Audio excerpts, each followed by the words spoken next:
right, so a few years ago when we started doing these videos, we did our very first one, which was called the Plant Paradox, where I had gone to a conference and the person at the conference, Dan Murphy, Dr. Dan Murphy, went over the research and whether he supported it or whether it was nonsense research for this book called The Plant Paradox by Dr. Stephen Gundry. So I went out and I bought the book and read it after. And you had joined a couple Facebook groups. You read the book. I did. You had been paying attention to it a lot, right? Yes. And how many years ago was that? Would you say, like 3 now? It had to be like 3 Memorial Days ago.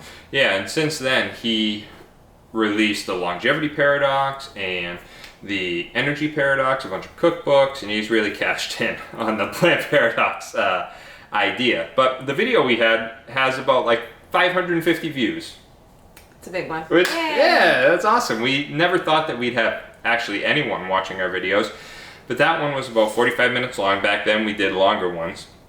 But we wanted to revisit the Plant Paradox and where we are now with the Plant Paradox, because after reading those other books, we realized that his followers and even he himself have become a little more lax on the Plant Paradox to begin with. So the original guidelines of the Plant Paradox was anti-inflammatory foods, but also he vilified lectins, which are on the seeds and skins of things like tomatoes, cucumbers, and those squash type, fruit type vegetables, correct? Yes. And what else? Anything else? Beans. Lentils. Yep.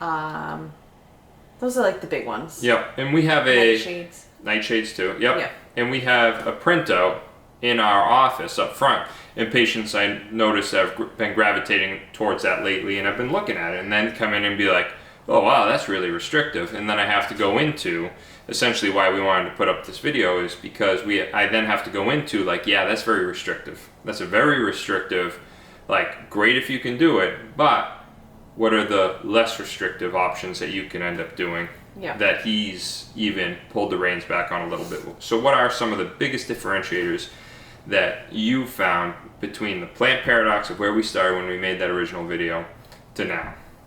Well, I think we've just allowed ourselves a little bit more flexibility.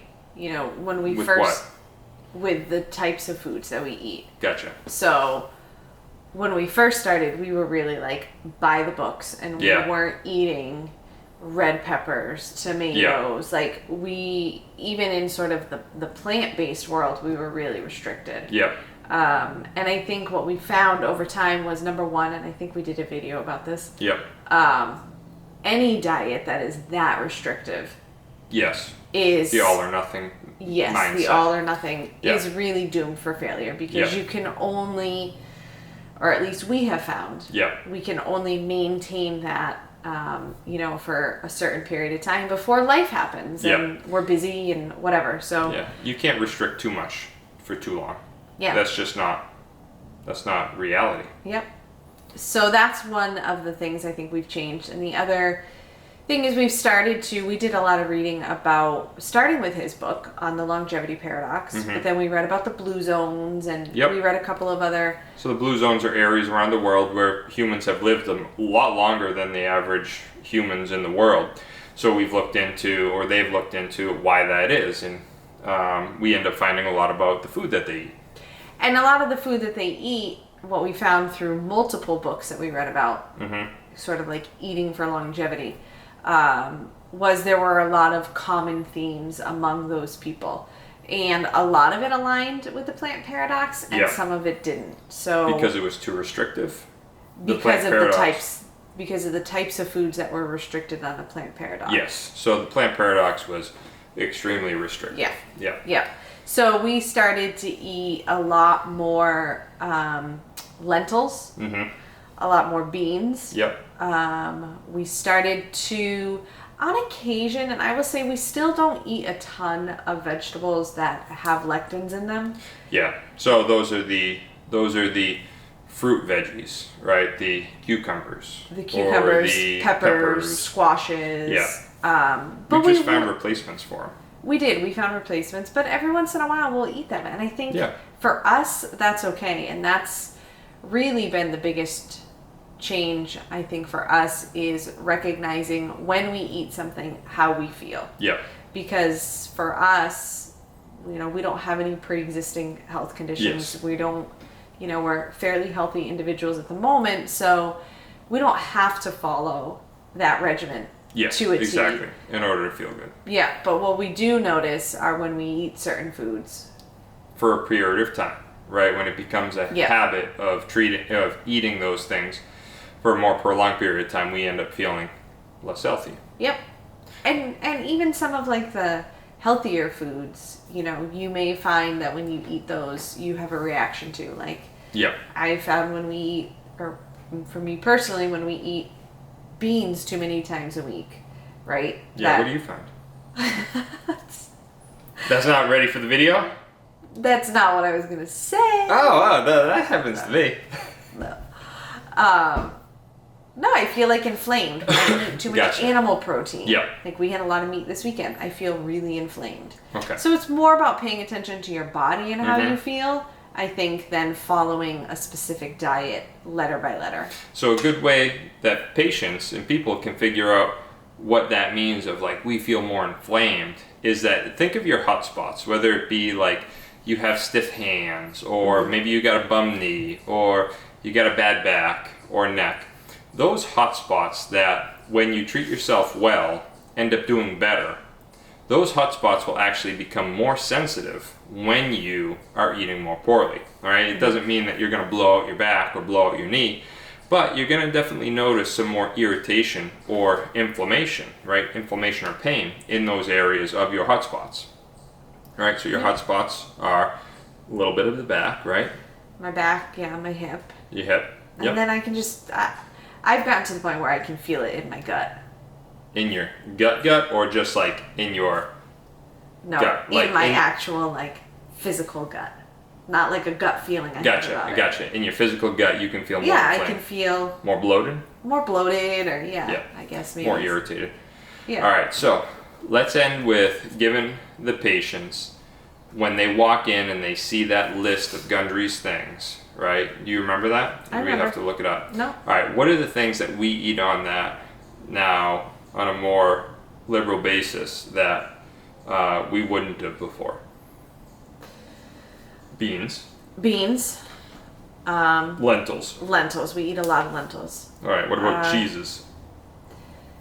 I will say we still stick pretty much to those non-dairy or goat or sheep milk cheeses. Gotcha. Okay. I would say things like the occasional red pepper, roasted red pepper, although I do usually roast them and take the skin off. But so that was a key thing about the original plant paradox, was he said that the lectins were, or the bad stuff for your gut, were in the skin and the seeds. So we would de-skin and de-seed them, which a lot of cultures ended up doing that with their foods anyways. What else? I think we're a little bit more liberal, especially this time of year, with fruit. Like he really villainizes fruit, and that was if you remember when you first started reading it, I could not get on board with the whole fruit is candy. Yeah, well, I mean, it is sugar. It is sugar, but I think for us it's really about, and more for the boys, it's more about balance. I'd still rather give them a bowl of strawberries than one of those healthy granola bars that are loaded with garbage. And he comes from a perspective, you got to remember at that time when he wrote the book, was when a lot of people were told to hey, get rid of all the candy and all the sugar that you eat and just substitute it with the fruit. Fruit's the way to go. And when people are being told to eat all natural and all organic, people tend not to even think of vegetables because they don't taste good. They go right, oh, you know what, instead of all this crap that I'm eating, I'm going to go fruit. And they end up getting all the cantaloupe, and they get the oranges and the bananas, right? All of that. And they just replace that sugar. So that's where he came from. Which makes sense. Yeah. So we've got those ones. And what about breads? Oh, that is a good one, yeah. So we will eat bread from Anna Rosa's. Yeah. We will buy bakery artisan bread because there's literally like 5 ingredients in it. That creates the bread the way that they do. All right, and it is a bread like the old like artisans. Like I think all the time, like when I go into my history stuff, like if the Bible was telling people all the time like bread, and they would break bread, and like they handed bread out to all these places, it's like, how come all these Americans eat bread and we're all unhealthy? And that was supposedly something that helped, and it was a completely different type of bread, right? It was a completely different thing that was handed out and given in abundance to people. And we'll make another video to describe exactly the difference in their type of bread. But if you're ever in for a visit on Thursday, Friday, or Thursday or Friday, because they're only open Thursday, Friday, Saturday, stop in there, get their sourdough. Sourdough is the healthiest type of bread. Stack it up next to your white or wheat bread that you get from the grocery store, and have a slice of one compared to the other, and you'll see what we're talking about. It's a completely different animal.